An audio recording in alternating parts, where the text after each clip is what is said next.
3 private colleges in South Africa could be forced to shut down. In fact, some of them are already closed. The Department of Higher Education is considering cancelling the registrations of Damelin, City Varsity and ICESA or ICESA City Campus after they failed to meet the required rules and standards. The department says the move is meant to protect students and ensure that colleges operate legally and responsibly. Let's now make sense of this potential closure and its implication on students enrolled with these institutions. Dr. Shaheeda Essack, she is the Director of Registration and Private Higher Institutions at the Department of Higher Education and Training. Dr. Essack, thank you so much for the time. Really appreciate it as well, coming into studio. Really significant for us. Won't you just clear this up for us, if you will? Where do we currently sit when it comes to these 3 colleges? Have they been completely closed already, and the reasonings behind it? Okay, good morning, Arabile and viewers. So currently they are not closed. The registrar, who is the Director General, has placed them under notice for failure to submit annual reporting documents. Now, from the 3, City Varsity and ICESA do not have students enrolled since January 25. So on those 2 institutions, there are no students affected. Which 2 is that? City Varsity and ICESA City Campus. Okay. So no students enrolled at City Varsity and ICESA? Yes, since January 25. There are students enrolled at Damelin PTY, and they will remain enrolled because the current status is that Damelin is currently under notice, pending the submission of a representation from Damelin and other interested parties before a final decision is taken on its registration. And if the final decision is a cancellation, the institution still has the right to lodge an appeal with the minister. So it's a long, drawn-out legal process. Yeah, so it won't ultimately end now. I mean, when one thinks about it, Damelin is an age-old institution in the country, for example, too. Has this been something that has been spoken about to them over this remedial period? I think it's what, just over a year or so in order to try and comply up until even the middle of this year? Yes, lots of efforts have been made. There has been constant communication between the department and the institutions and the shareholders. The submission of the annual report and the documents that form part of the annual report, it is a legal requirement. Yeah. And the reason why it is so important is because the annual report will indicate to the department that the institution A is financially viable, financially sustainable, that it has the infrastructure to meet its obligations to students, that going forward it will still be able to discharge its responsibilities. Yeah. So that is why the annual report is so important. And have they discussed and shared with you, have any of the 3 shared with the Department of Higher Education and Training why exactly they've been unable to furnish you with the annual reports for 2024? So we've had discussions with them, but the formal reasoning will form part of the representation. All right, so you're unable effectively to share it with us? Yes. Okay. It's what the minister yesterday, Puti Manamela, said is a prolonged pattern of non-compliance when it comes to this. Is there something to be said about accountability at higher education institutions? Look, the mandate of the DHET, the minister, the DG, the DHET, is to protect the interest of students from all backgrounds, from all walks of life. So the issue of accountability is central, it is key, it is critical to both parties. And we can't allow a system where providers operate with impunity, where some providers believe they are above the law, where some providers believe they can ignore the legislation and the regulator. That is not how the oversight works. So accountability is critical, it's important. And I could share many things with you now, but we don't have the time. I mean, you can certainly go ahead if you'd like. We certainly do have a bit. So from where we sit in the DHET, we receive calls from parents and students every day from all walks of life, across nationality, race, class, gender, etc. Not only on these three institutions, but as a whole. So we have private higher institutions, we have private TVET colleges, we have private skills providers. Yeah. And we listen to them very carefully, and we have to listen to them. And I wouldn't say the department is draconian or hard in the way in which it regulates the sector. We are very flexible.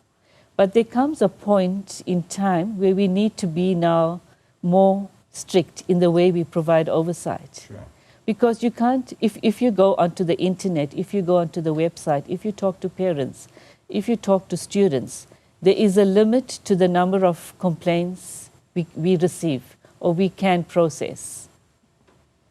And so that, in combination with the annual reporting requirements, forms the basis for the way in which we move forward and for the way in which we take decisions going forward. Is that more on an ad hoc basis, though? Because you said that there comes a point in time where you then have to be more strict. How do you determine that point in time where you need to then be more strict with these higher education and training institutions? Because this is affecting a lot of students who are looking for qualifications or going through these institutions hoping to have a qualification at the end of it. And if they close down, that goes sideways for them, I would assume. Well, look, we can't control everything, and we can't predict what the future holds. And that is why the law is written in the way it is. So in terms of oversight, we look at annual reporting documents, we look at complaints, key indicator, and then we look at the quality assurance reports, the accreditation from the Council on Higher Education. Yeah. And as you indicated earlier, if things look really, if we can see that the institution is going to move sideways, we issue a letter of warning. We write to them, we urge them to meet with us to see what we could do to salvage whatever can be salvaged. So it is a process. So I understand what you mean, but unfortunately it is a legal process, and that one that has to follow the letter of the law. Could there have been earlier intervention here? In just in the way of how their finances looked maybe previously, if that was a key proponent or issue, or maybe it was other factors at play. Could earlier intervention have been had in previous years that maybe pointed towards something like this happening?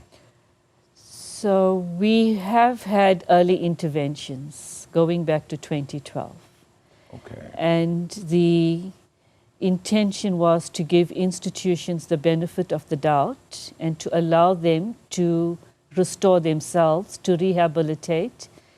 And we've had such cases where institutions were able to come out of that dark period and really establish themselves as solid providers of education. Yeah. But unfortunately, in this case, it's been repeated. It's a repeated case of not being able to stabilize. Yeah. What happens to the students? So the students, those who are in the system, are treated as pipeline students, and the institution would be given the opportunity to phase out pipeline students. And we would advise students to complete their final year and their second year with the institution so they don't lose out. But if they decide to make another decision, another choice, etc., to transit, the affected institution would then have to release the transcripts, etc., etc., and allow them to move on to another institution. So the delay in all of that, however, could extend years of study as well, couldn't it? It could. And so what we say to students as a whole generally, when it comes to all institutions, is that they need to do their research properly, verify the registration and accreditation with the DHET and the quality councils, and then speak to 20 other students who were enrolled or who are enrolled at a particular institution. And then go onto the internet and search what other students are saying. And Hello Peter is a very good resource. Ah, okay. Yes, Hello Peter is very good because students record their experiences on Hello Peter. All right, fascinating. Does this set a precedent, you think, then, for shall we call it, tougher oversight in future? Because I would imagine that deregistrations are very rare. And this, while it's not formally deregistered as yet, but it would be a rare case where this happens in the country. And that would mean that private colleges need to ultimately face stricter oversight overall. Is that what you anticipate happening from here on? Okay, so we have on the register of private higher institutions plus minus 127 institutions. 127? Yes, Yeah. and from the 127 institutions, there's a 95% compliance for the 2024 year of reporting, okay? And these figures are audited by the Auditor General. So again, when it comes to accountability, this is how strict the system is internally. It is not, we don't take joy in cancelling the registration of an institution. Yeah. It's, you know, it's like when you hit rock bottom, then we have to take a position. So we are not happy about the situation as it is because many, many thousands of students are affected, going back historically as well. And we have given institutions the time, the opportunity to restore themselves, to rehabilitate, to stabilize. And we still want to see what happens going forward. So, sorry, what was your question? Oh, tighter oversight. Exactly, yeah. So we don't want to be draconian in the way in which we regulate the private higher sector. Because I want to add, over the years, the private higher sector has developed, it has evolved, it has stabilized, it has managed to consolidate itself in a particular space, in a particular time, responding to particular needs. And so the role they play is very positive, it is very important. And it has taken us now to the next level where the policy on institutional types has been published and private institutions are given the opportunity to call themselves universities if they meet the requirements. Now, so we are in the process of finalizing that. Now, all of that wouldn't have happened if we were not strict on our oversight, and alongside that tight control, we allowed for a lot of flexibility, which allowed them to grow in the way they have grown and in the way they have stabilized today.